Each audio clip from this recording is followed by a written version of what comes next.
Good morning, everyone. Good morning from the land of the Tongva. I am Stephen Acabado, Associate Professor of Anthropology at UCLA. Before we begin, I would like to acknowledge that as a land-grant institution, the Center for Southeast Asian Studies and the Department of Anthropology acknowledge that the Gabrielino Tongva peoples as the traditional land caretakers of Tovangar, the Los Angeles Basin, and Southern Channel Islands. The talk today is part of the Anthropology 118Q Conquest and Colonialism class and co-sponsored by the UCLA Center for Southeast Asian Studies and the UC Berkeley Center for Southeast Asian Studies. As we wind down the spring quarter, I hope everyone is staying safe and has taken or are planning to get the COVID vaccine. It is my honor to introduce our speaker today, whose groundbreaking work provides a better understanding of the deep and enduring colonial experiences of the Philippines. As everyone knows, Philippine history is described as being under the convent or under Spain for 300 years and under Uncle Sam for 50 years. But what most of us tend to ignore is that the 50 years under the United States shaped Philippine identities because of the assimilationist policies implemented by the US administration and was reinforced by the Philippine state soon after independence. Our guest speaker today will discuss some of these policies and the responses of indigenous peoples to US colonization.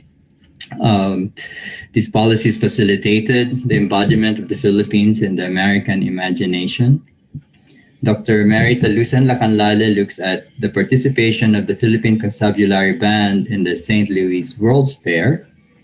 Dr. Lacanlale is an ethnomusicologist whose research interests include race and ethnicity, transnationalism, post-colonialism, popular culture, Asian Americans, Filipino Americans, and the Philippines.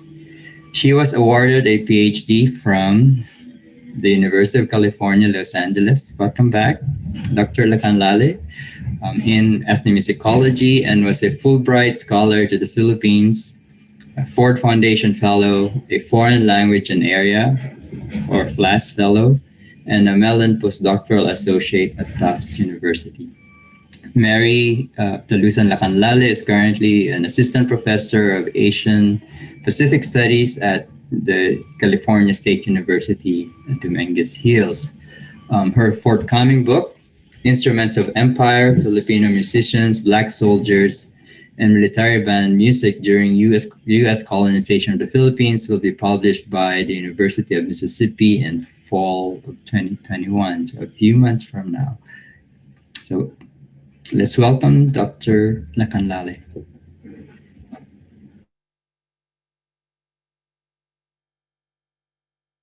Thank you so much for being here and joining me this morning. I'm really excited to talk to you today, as well as to hear your comments and questions at the end of my presentation. So let me go ahead and share my screen and make sure that you can all see it. Okay, I think you're all seeing it, correct? Yeah. Okay, great, thank you. I'm kind of looking at two different screens, so pardon me for that. So today my talk is going to be focused on some musical responses to US colonization, specifically through the example of the Philippine Constabulary Band. And what I'll be arguing, of course, is that there was a continuity of Filipino tradition even while during American colonization and influence, specifically through their band tradition. And their Philippine band tradition is referred to as banda.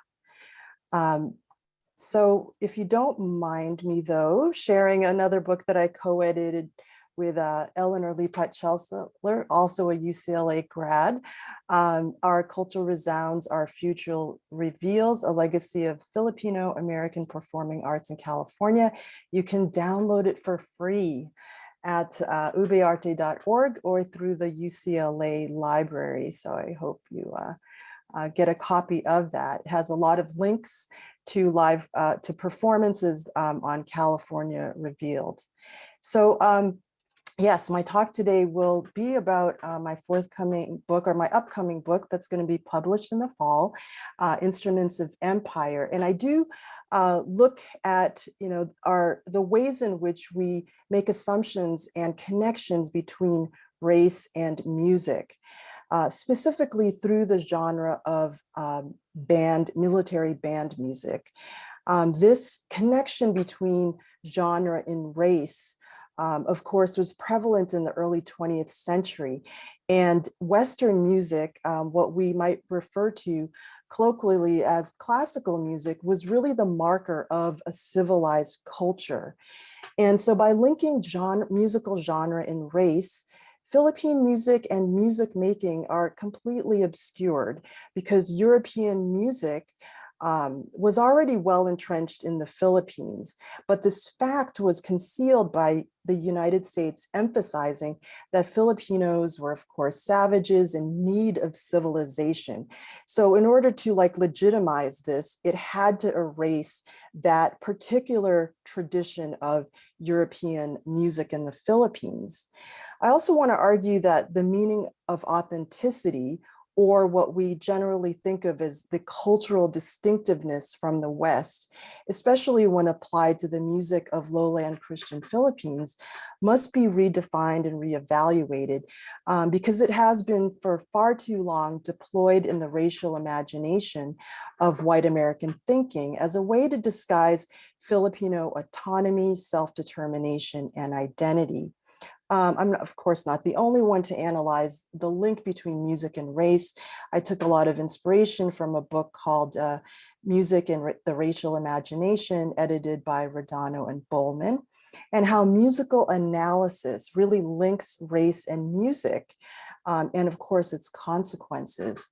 So with their racial imagination, American audiences heard the PC band, the Philippine Constabulary Band's music making in Western band music repertoire as an expression that really just affirmed their own investment in white superiority, and to a great degree mitigated their anxieties about colonial expansion, the influx of immigrants into the United States from the late 1800s to the early 20th century, and of course the great migration of African Americans that had been changing the sonic and cultural landscape of America, for example, with ragtime, blues, and later on jazz.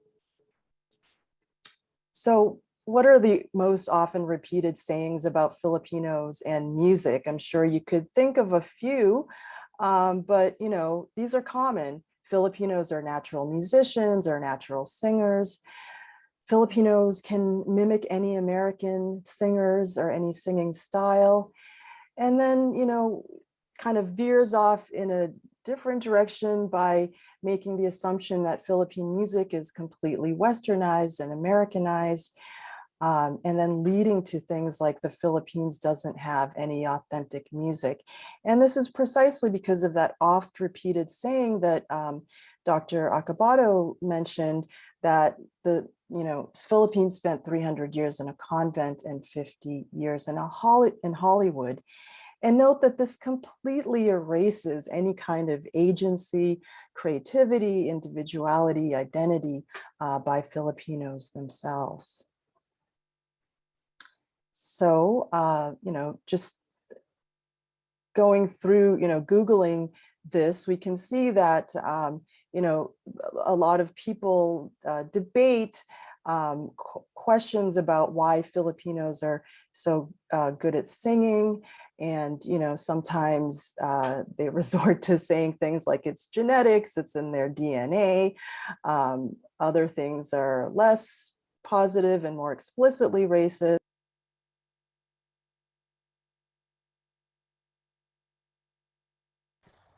Mary, can you unmute? Oh, I'm sorry, I muted. I don't know where I stopped, but so the idea that Filipinos are good singers and that they it's in their DNA, or people of color, including like African Americans, are just somehow naturally good at singing.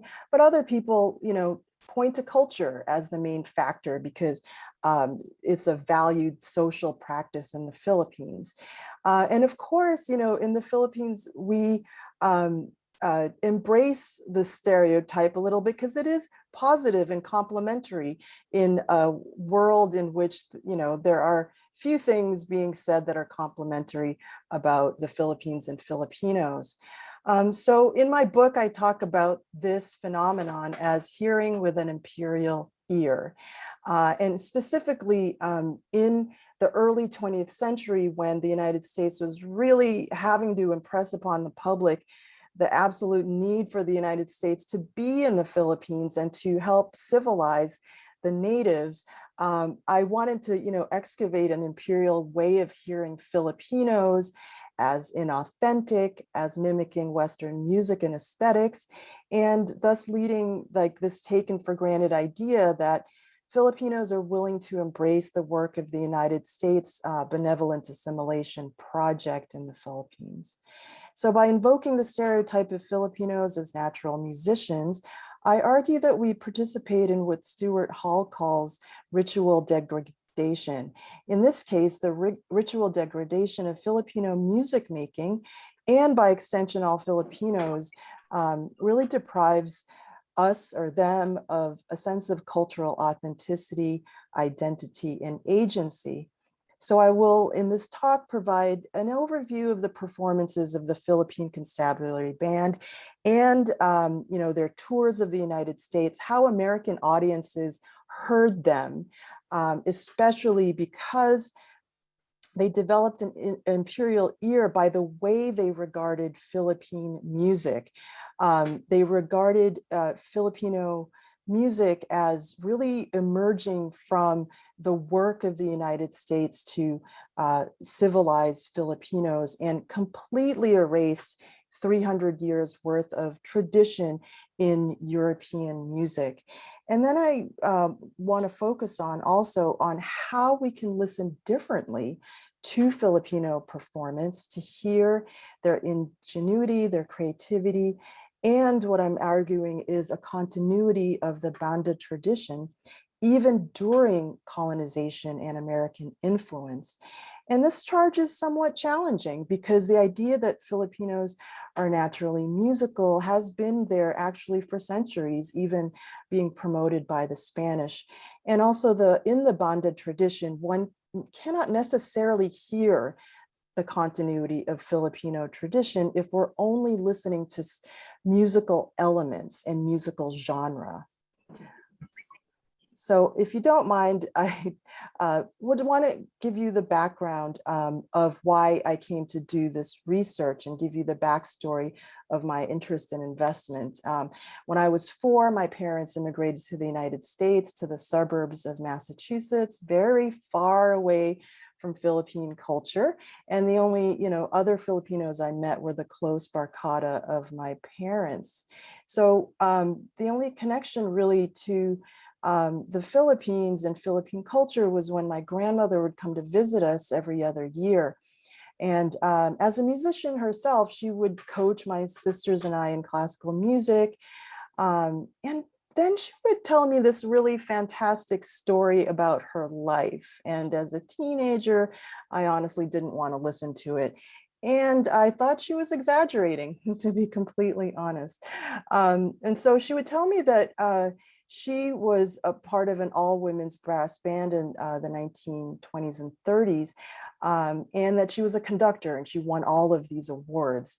And, I didn't really, think about it or believe it until I started to do this research. And here she is right here after, many decades finding this photo, and then yes, finding her medals on eBay or something like that. Okay, that's another question. But so she would tell me that her father was a famous conductor and that he was part of this military band that actually came to the United States several times and toured all over the country, playing in places like Symphony Hall, like in Chicago, in New York, San Francisco, and Washington, D.C.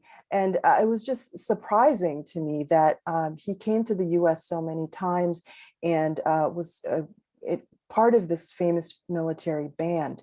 And also she said that the conductor of the band was not a white American officer, but an African American officer who was the founder and conductor and brought the band to the United States 1904, 1909, 1915, 1939. So I was really, really intrigued by this military band. And so fast forward several decades and many history classes later, particularly my graduate class by Michael Salmon in Philippine history, I started to think about the larger context of the band. And so I dug into many archival sources, particularly newspapers, that gave me an idea of how American audiences perceive the band. Because, how did they listen to them? How did they understand the ways in which, what this military band meant during the early 20th century? So when the band came to the United States in the first 2 decades of the 20th century, military bands were the most popular musical organization in the world. It was the era of John Philip Sousa, the US Marine Band, Grenadier Guards of London, and other international bands that through their participation in World's Fairs symbolize the cultural achievement of their respective nation.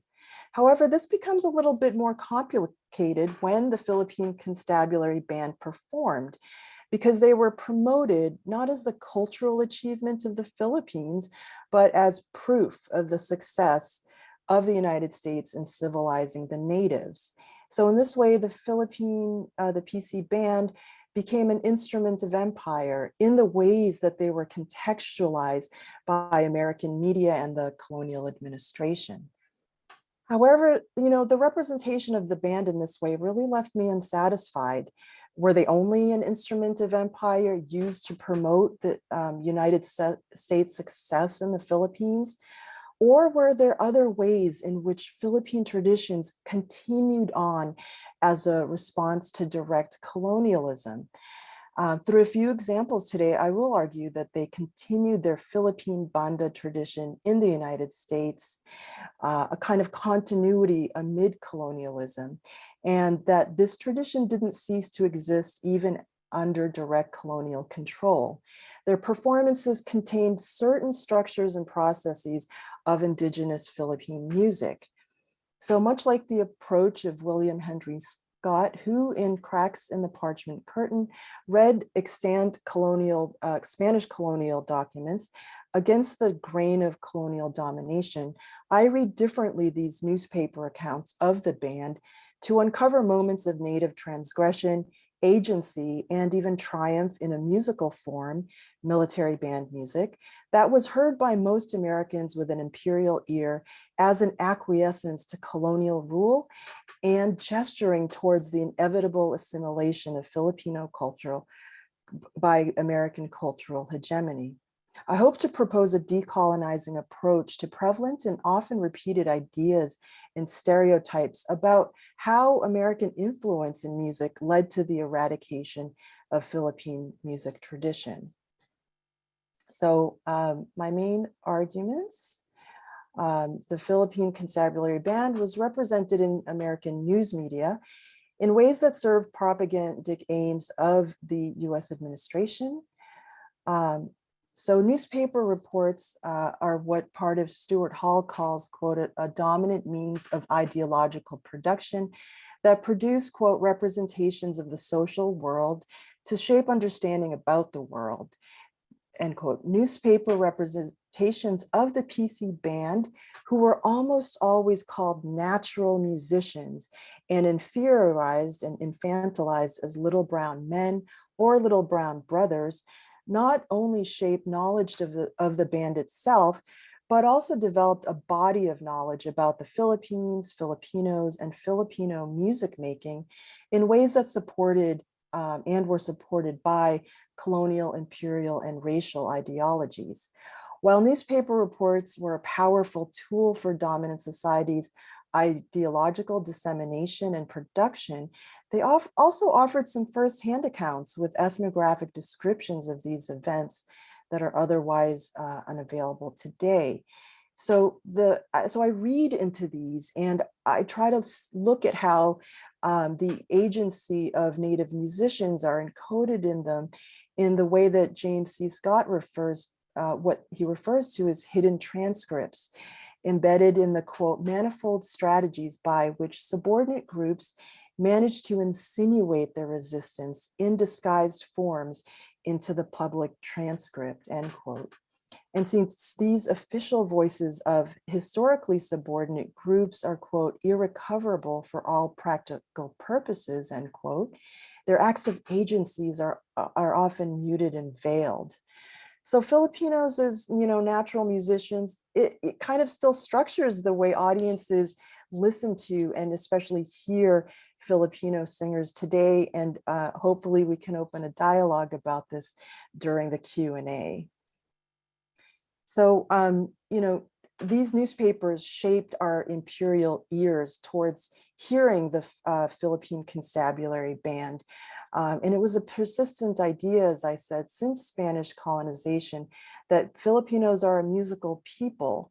And I'm not taking away from that because music in the Philippines is a tremendous cultural attribute, as well as having, important, meaningful social value. But, I contend that it is not, however, a racial or biological condition. Most people can develop musical skills through exposure and cultural practices. And certainly some people are more talented than others. But how did this, idea become solidified during American colonization? Newspapers, which were read by thousands and thousands of people, more than the actual people that came to the concerts. Newspapers, circulated these ideas because they claimed that Lieutenant Loving randomly selected Filipino men. And just in a couple short years at the time of the 1904 World's Fair, had trained them to somehow become superb classical musicians. And if you've ever studied a musical instrument before, this notion is preposterous. Yet it was sold to and believed by the American public because of the stereotype that Filipinos are natural musicians. And an important theme in these news reports on the PC band was the portrayal of Filipino achievement in Western music, as somehow aberrant, because it erased that 300 years of European music in the Philippines. And that instead, Filipino musical talent was somehow exceedingly natural, and thus I claim unnatural, so as to cast Filipinos' music making as spectacle. Loving's racial identity, by the way, as an African-American was rarely revealed in newspapers, and most readers at the time would have assumed that he was white. So in this way, he also unwittingly becomes an instrument of US colonial tutelage in the Philippines, because it was claimed that he had this miraculous success in civilizing the natives, choosing men at random and just somehow creating superb classical musicians. And so to me, the claim that in 18 months, Filipinos could have achieved the level of the world's finest band with a repertoire of thousands of pieces comes dangerously close, in my analysis, to laying bare the illusion of white superiority. Yet an imperial ear, as disseminated through newspaper reports, really reclaims its own dominance by believing that the United States trained and civilized randomly selected groups of natives, natural musicians who were little brown men, in a way that made them inferior and unequal in their position. So while American audiences loved the performances of the PC band, they also commented on the lack of Philippine native music. For example, saying that the Philippines has no native melodies, but that some Filipino composers wrote in Spanish-style pieces. So what kind of music did they play, and how is it possible to hear a continuity of Philippine tradition while they're playing Western band music. I'll get to that in a moment because I want to talk about how music is analyzed. Music, and especially in the early 20th century, music was used. Sorry, actually, I do have a clip of their most popular piece, Stars and Stripes Forever. They played it hundreds of times at the 1904 World's Fair. And thus, in that way, I think, becomes an instrument of empire because it's really trying to emphasize, the civilizing of Filipinos by American colonialism.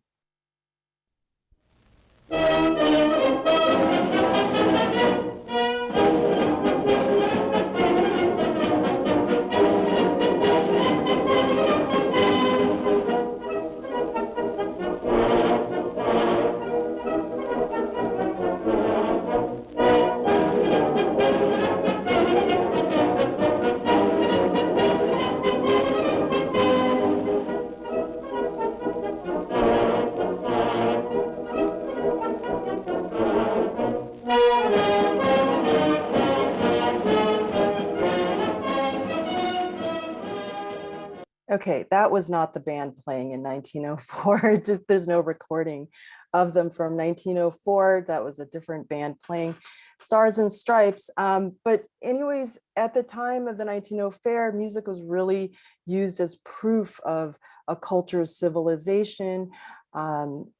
So at the 1904 World's Fair, I mean, the Igorots, or otherwise known as the Kalinga people shown here, were notoriously exhibited as headhunters and savages. But they were also displayed in schools taught by Hispanicized, semi-civilized Filipino teachers to show the work of Americans' benevolent assimilation. When, for example, the Kalinga sang the US national anthem and recited the Pledge of Allegiance, these performances were taken as indicators of actual patriotism to prove they were loyally American and willing to assimilate to American values.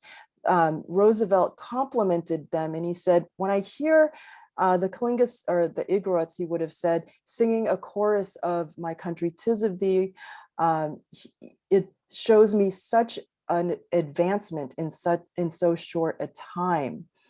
He's not congratulating Filipinos exactly, but he's pointing to Americans' role in the colonial tutelage project.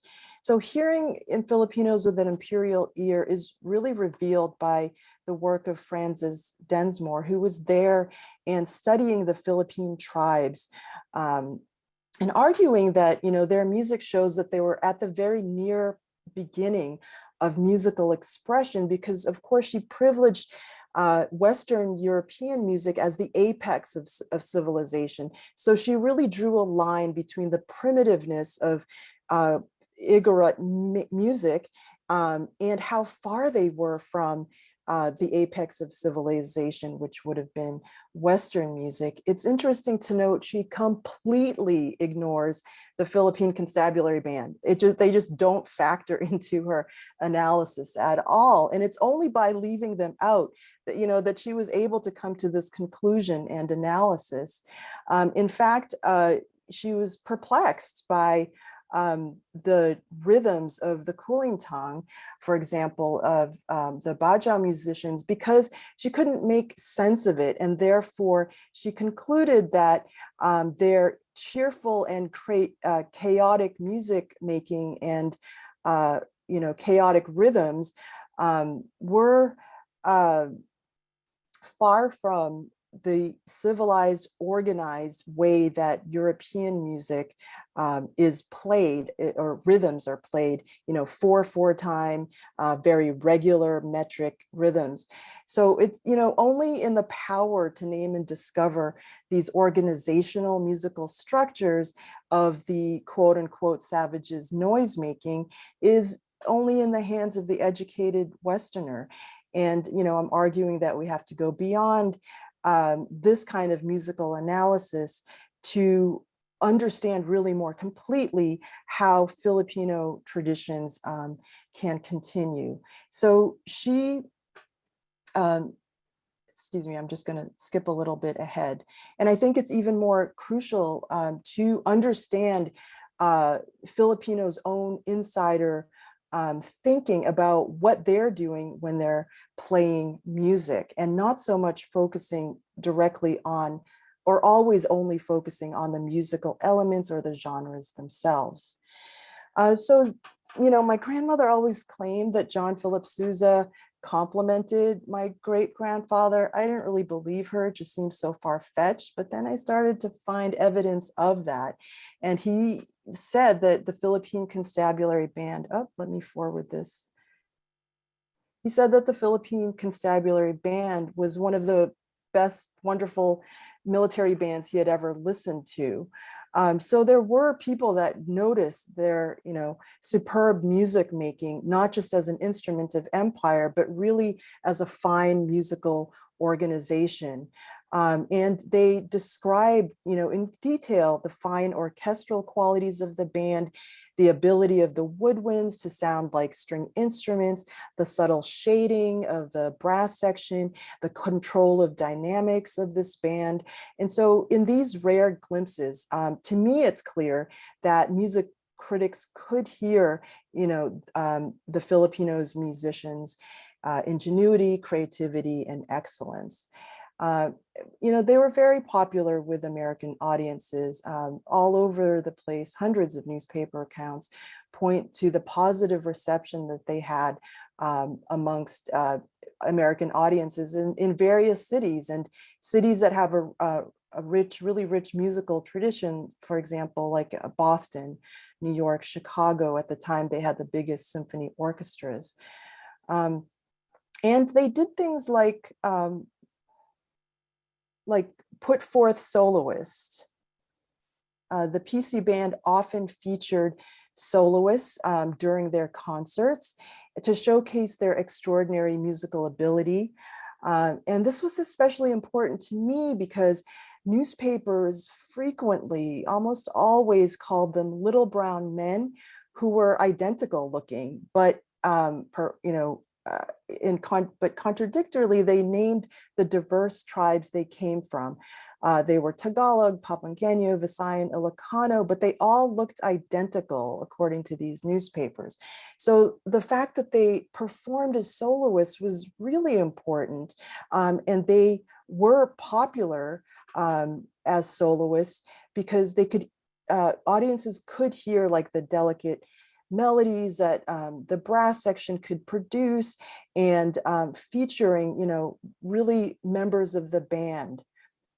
But in the same breath that they complimented these soloists, reviews also made a spectacle out of the performers. For example, quote, Senor Hipólito de la Cruz, a very little man handling a very large bass horn, played a fantasia with great success, on tuba for great success.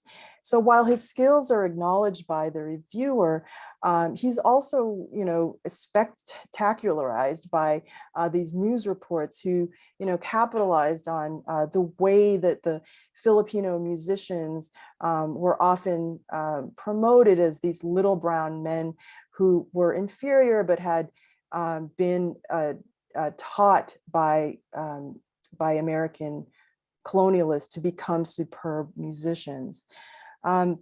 You know, soloing is actually a feature in lots of forms of indigenous Philippine music. The one I'm most familiar with, kulintang, you know, players take turns to show off their skills. And, you know, this can even be found in our karaoke sessions of today, where we want to hear the individual renditions of, you know, our most well-known and popular songs. So I think, you know, it really is part of our tradition. You know, and to emphasize their Filipino identity, the PC band also programmed works by Philippine composers. In 1904, they played an entire concert of music of Philippine composers. And this is notable because, you know, in the idea that they were only instruments of empire, you know, we have to take into account that they did try to embrace and showcase and show pride in their musical heritage.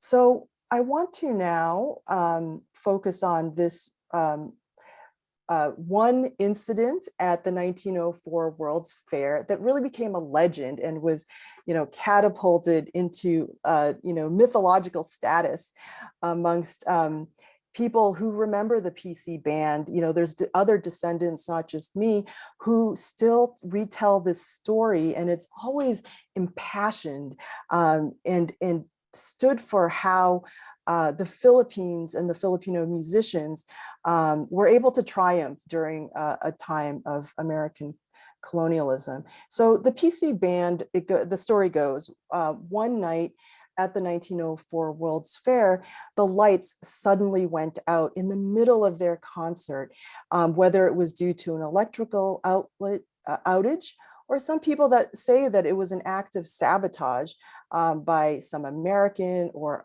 another rival band. But surprisingly, the band kept playing and didn't miss a beat at all while they were playing. The actual piece that the lights went off, according to my great-grandfather, was Rossini's Overture to William Tell. Oops, sorry, let me start that again.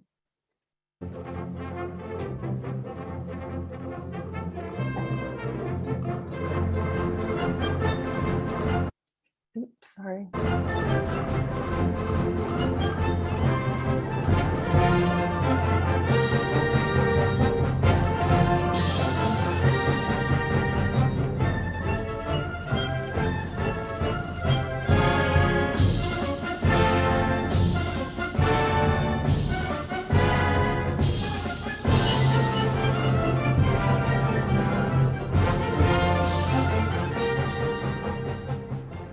Sorry, I kind of messed that up a little bit. That was my best slide.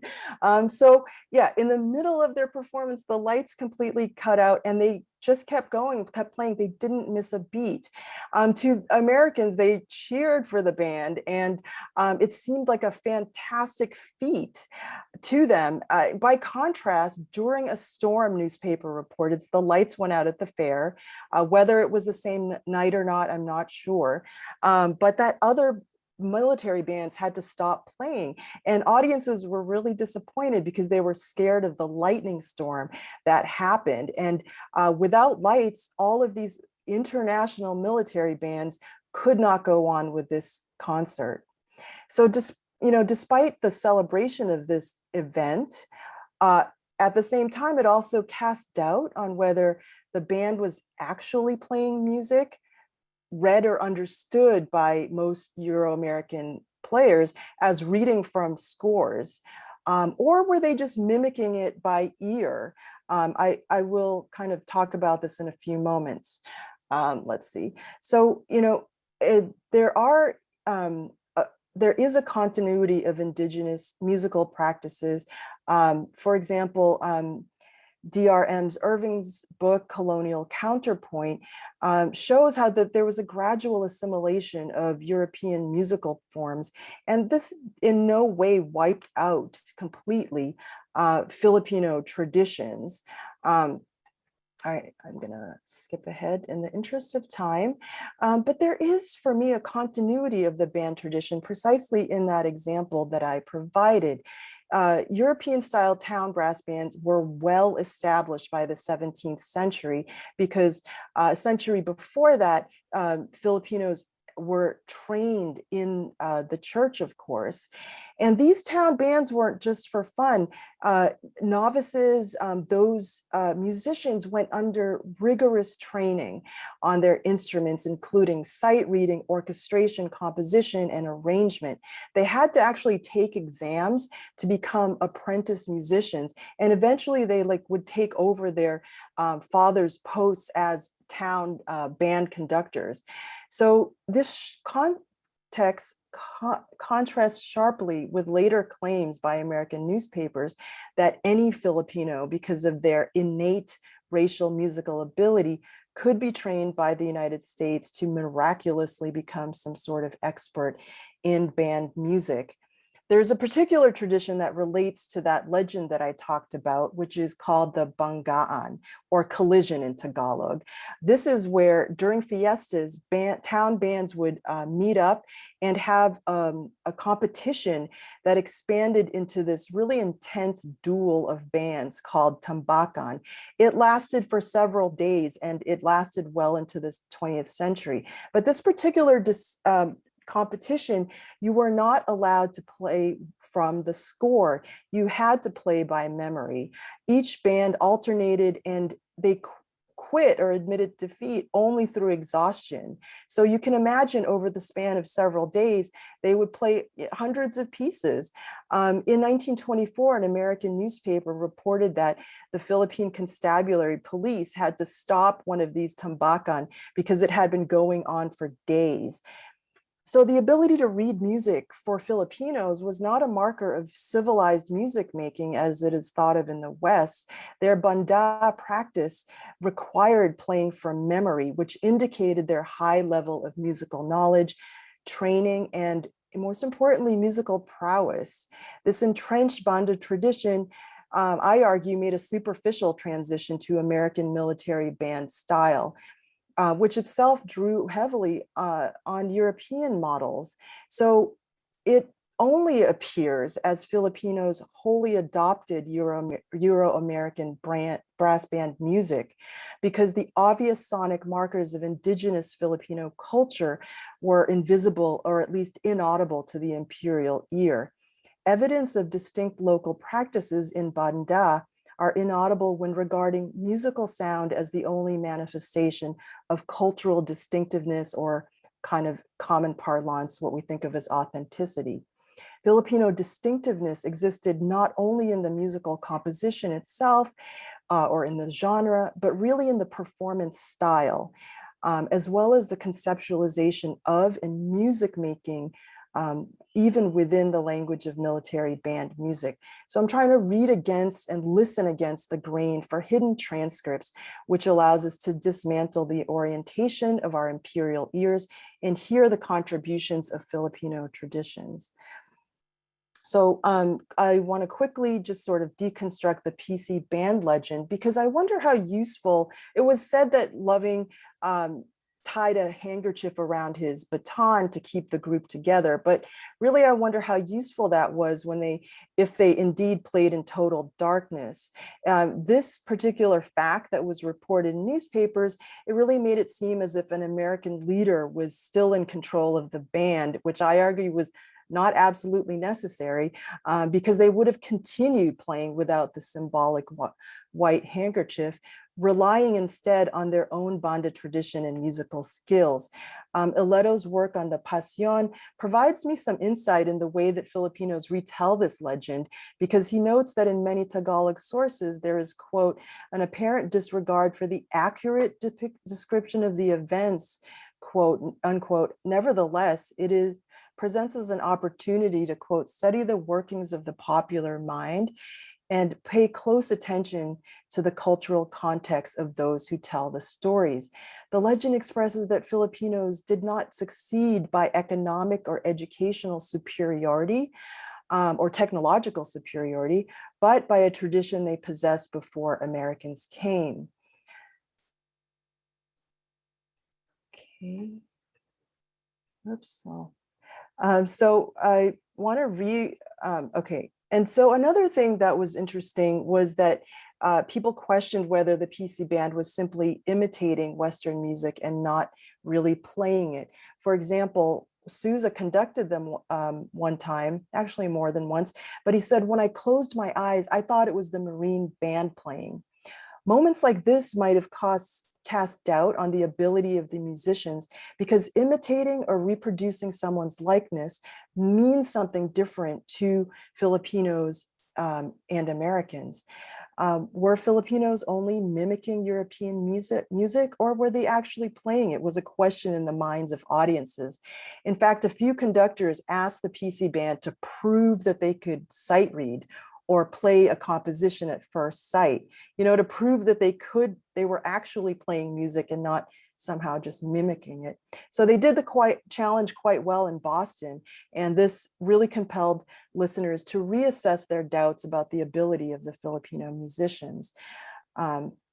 Stephanie Ning, for example, urges us to look beyond the repertoire of Western pop music by Filipino cover bands today to hear Filipino creativity in the performance process, because indexing only the elements of the music itself as a primary way to perceive and mark cultural difference and thus define a cohesive cultural identity really misses the authenticity redefined and the cultural labor of these performances. So I think it is important for us to sort of reorient the way that we analyze Philippine music. Just 2 more minutes. There were other ways in which the PC band kind of subverted their racial social positioning. For example, they took a lot of requests by audiences, and during this time, they pleased their audience by performing, their most favorite pieces. But to me, when they did this, took audience requests, and sometimes this would make the concert last twice as long. I think this was a moment of racial transgression. The Black bandmaster and the brown musicians were seated on the concert stage above the white audience, who had to appeal to the band to grant their request. In this encounter, Loving and the Filipino musicians interacted with the white audience in a way that breached the norms of a racially segregated and stratified society, altering the power dynamics that dominated them and making themselves heard as exceptional musicians, if momentarily. My last example is that the Filipino musicians, for some reason, sang at a couple of their concerts. And, after thinking about this for a long time, I thought, they didn't have to do that. They could play through their instruments, but they took a risk by laying aside their instruments of empire and singing. And by singing in the timbres of their own voices, it allowed for the expression of deep personal feelings that may have resulted from homesickness. They were away for a year during these tours.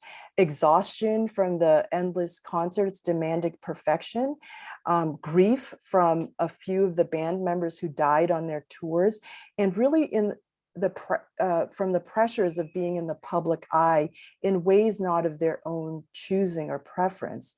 So singing, I think, in their own imperfect voices, rather than producing the well-trained sounds through their instruments, may have been risky, but I think they took that risk for its greater emotional force. And so they sang native tunes, and likely in unison, which is also very much a Philippine indigenous tradition, and with less than perfect aesthetic control, because they wanted to emphasize their individuality as people, not just musicians. So to dismember the imperial ear, we must listen beyond the musical elements, the musical genre, and to really take a deep dive into processes and structures. In the examples I provided today, I argued that Filipinos did indeed bring their cherished banda tradition, cultivated in the celebratory atmosphere of town fiestas, to the United States during a time of intense political and racial tension.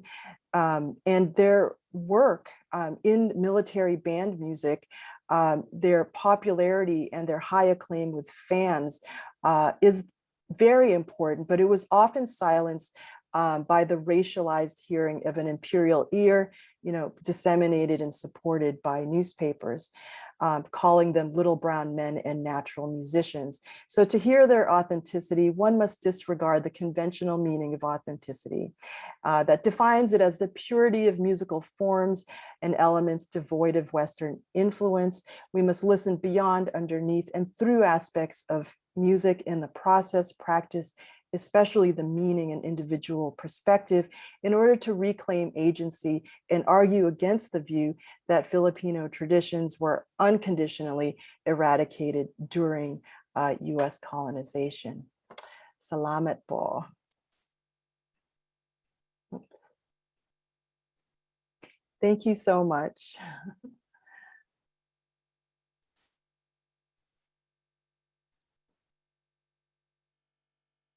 So I think we have maybe 15 or 20 minutes for questions.